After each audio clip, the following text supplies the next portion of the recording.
Vou falar hoje da falácia pós-hoc ergo propter hoc. Vamos lá. A sentença latina traduz-se por após isso, logo por causa disso. Ou livremente, após o fato, logo devido a ele. E é a falácia de supor que, porque em determinado acontecimento seguiu-se a outro, então o segundo foi causado pelo primeiro. É a falácia da correlação e não da causação. Vamos a um exemplo. Imediatamente depois da introdução das ervilhas em conserva, o índice de nascimentos de ilegítimos elevou-se, chegando ao novo pico, do qual só desceu quando as ervilhas congeladas expulsaram do mercado as ervilhas em conserva. A conexão é inteiramente óbvia. É claro que uma coisa não tem nada a ver com a outra. Embora dois acontecimentos sejam consecutivos, não podemos simplesmente assumir que um deles não teria ocorrido sem o outro. O segundo poderia ter ocorrido de qualquer maneira. Os dois acontecimentos podem estar interconectados por um fator comum a ambos. Isso é importante saber.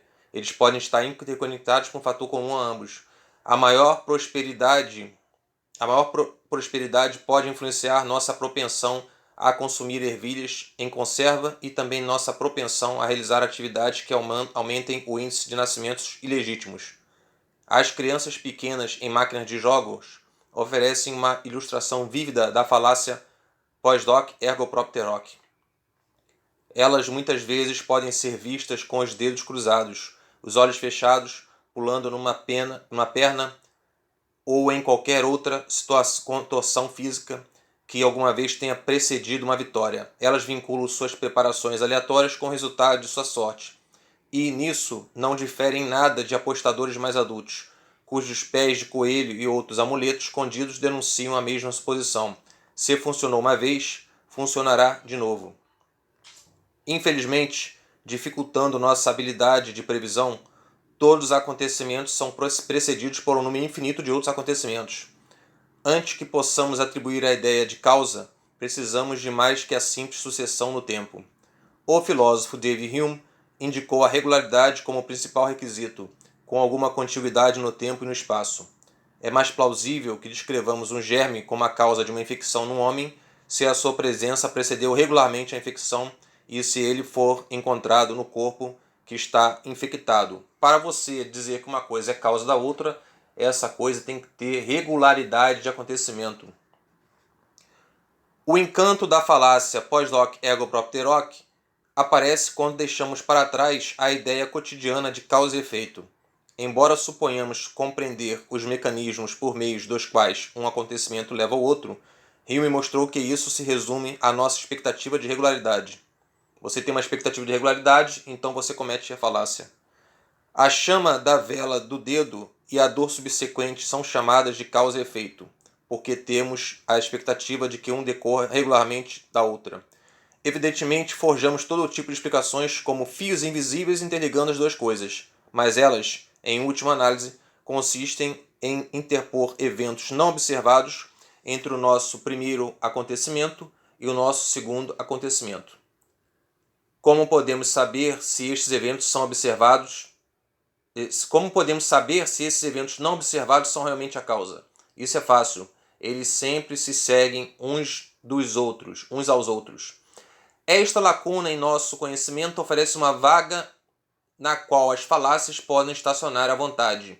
Os historiadores gregos discutiam regularmente os desastres naturais de acordo com as ações humanas.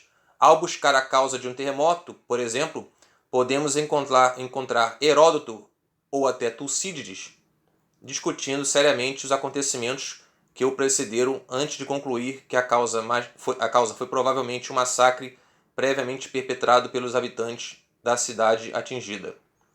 Aquele que está determinado a impingir falácias verá que este é um campo de oportunidades. O que quer que seu oponente esteja defendendo certamente já foi tentado em algum outro momento, de algum modo, em alguma ocasião. Tudo o que você precisa fazer é atribuir as coisas ruins que se seguiram como consequências daquele fator. Sabemos que coisas ruins se seguiram porque coisas ruins estão acontecendo o tempo todo. Sempre há abundantes terremotos, ofensas sexuais e propagandas políticas na televisão, que você pode lançar à porta de seu adversário. A falácia pós-doc ego propter hoc é muito observada em pesquisas científicas que rondam por aí. Se você é uma pessoa ligada à ciência, você sabe do que eu estou falando. Esse exemplo aqui do começo que ele deu da ervilha em conserva ter aumentado o índice de nascimento de ilegítimos é bastante frequente em pesquisas científicas, principalmente na área da biologia e da medicina, ou até do campo social, se é que o campo social se pode chamar de científico. Esta é a falácia ergo post hoc ergo propter hoc. Após isso, logo por isso, você cria uma causa que não existe apenas por uma correlação. Espero que tenha ficado bem entendido. Até a próxima falácia.